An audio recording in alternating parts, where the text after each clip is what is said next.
नमस्कार. हे आहे भाग्यलक्ष्मी माता, चारमिनार हैदराबाद येथील भाग्यलक्ष्मी माता.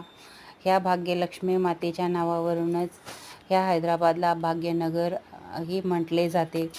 तर ह्या भाग्यलक्ष्मी मातेच्या विषयी, हैदराबादच्या विषयी, चारमिनारच्या विषयी, इथल्या असलेल्या मार्केटच्या विषयी मी थोडंफार सांगण्याचा प्रयत्न केलेला आहे, जसं मला जमेल तसं.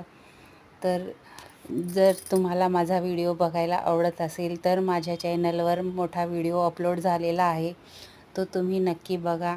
आणि माझा प्रयत्न तुम्हाला थोडा जरी आवडला असेल तर तुम्ही माझ्या चॅनलला नक्की लाईक, शेअर आणि सबस्क्राईब करा. माझ्या मागच्या व्हिडिओला पण छान व्ह्यूज आलेले आहेत. मला सबस्क्रायबर पण नवीन भेटलेले आहेत. ज्यांनी कोणी मला सबस्क्राईब केले त्यांना खूप सारे धन्यवाद. असेच माझे व्हिडिओ बघत राहा. नमस्कार.